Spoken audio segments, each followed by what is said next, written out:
Hi, this video is about two-step problems or potentially three-step problems and the thought process is required to solve these problems. So the problem we're going to work on focuses on a substance, calcium nitrate. As you can see, I wrote the formula here. And in this particular problem, our calcium nitrate will be 3.2 molar. The molarity will be given to you in the problem, and it is up to you to decide how to use it. So what I've done, we haven't seen the problem yet, but I have broken down three potential conversion factors. The first conversion factor, 1 mole equals 6.022 times 10 to the 23rd formula units. Calcium nitrate is an ionic compound, so I could have said representative particles here, but I wanted to be more specific by naming the representative particle a formula unit since it is an ionic compound. So that's our first conversion factor. Oftentimes I'll refer to this as this is our first definition of a mole. Now in a problem we would write this definition as either option A or option B. The only difference is they are written flipped, and it is your choice, and there is a right answer on which one to use, but it depends on the problem. The second definition of a mole is defined by the grams. This is called the molar mass. For calcium nitrate, you add up 1 calcium and 2 nitrates. A lot of you are probably looking at your periodic tables trying to figure out the mass of nitrate. Well, 1 nitrate is 1 N and 3 O's. So you would find 1 N, 3 O's, and multiply it by 2. Add that to the mass of calcium, and you should get 164.09 grams.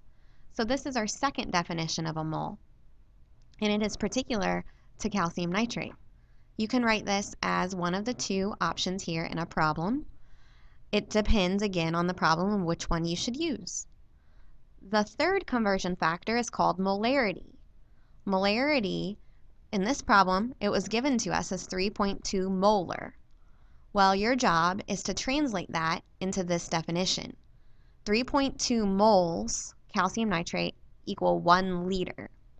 If I was given 5 molar up here, then this definition would be 5 moles equal 1 liter.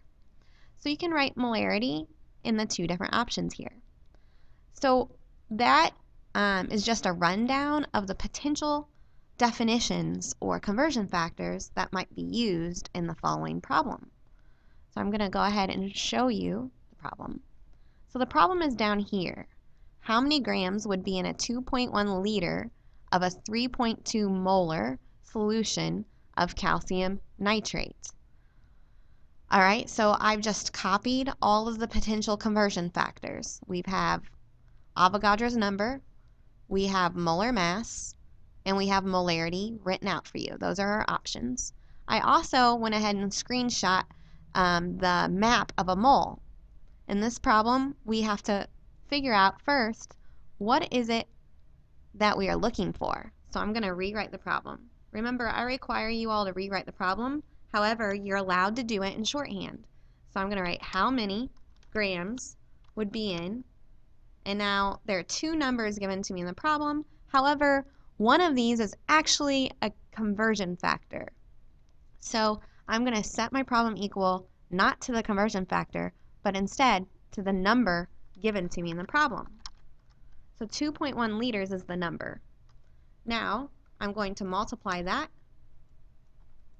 I rewrote the problem. Now my job is to multiply that by a conversion factor. So I have to pick which one of these 6 should I use? Well, we know I'm trying to cancel out a liter. So I need to look for the conversion factor that has liter on bottom. This is the only one, so I'm going to drag it down. Okay, if I stop my problem now, and if I solved it, I would take 2.1 times 3.2. However, liters do cancel out, but I'm left with moles. The problem did not ask for moles. That means I'm not done. It is going to be a two-step problem. So I'm going to go ahead and start my next step. I'm just going to have to multiply by another one of my conversion factors. In this case, we're going to need mole on the bottom. So you look up at the 6 different options. These 3 all have mole on the bottom. So we have a decision to make. Do I want to drag this one down? Would that help me? It cancels the mole out, but takes me back to the liter. So that would not be helpful. So I'm going to put that back as best as I can. All right, so then the next one. Would this help me? The mole does cancel out, and it takes me to grams, and grams is what I want. So I have found the correct conversion factor. So to solve this problem, I would simply take 2.1 times 3.2 divided by 1 times 164.09 divided by 1, and I would have found my answer. A common mistake is to use Avogadro's number for problems that don't require Avogadro's number. The problem did not ask for grams, or excuse me, the problem did not ask for formula units, and it did not give you formula units. So why would you use formula unit conversion factor? You wouldn't. This work is right for a different problem. If the problem would have said, how many representative particles, well, now we have the right work, but it doesn't. So we can't use the representative particles. So there we go. That is the finished work. It's a 2-step process. You can tell it's a 2-step process by looking at the map as well. I'm given liters of a solution, which is over here, and I'm supposed to get to grams. So you can see I have to leave the liter and go to the mole, and then I have to leave the mole and go to the gram. So that's 2 steps in my problem, which is shown by my 2 conversion factors. Okay, I hope this helps you understand the process of conversion factors and how to know when to use what conversion factors. When in doubt, always go to the mole. That would be my advice, because if you notice, everything connects at the mole. And then after you get to the mole, then you have your decision to make. All right, hope this helps. Good luck. Goodbye.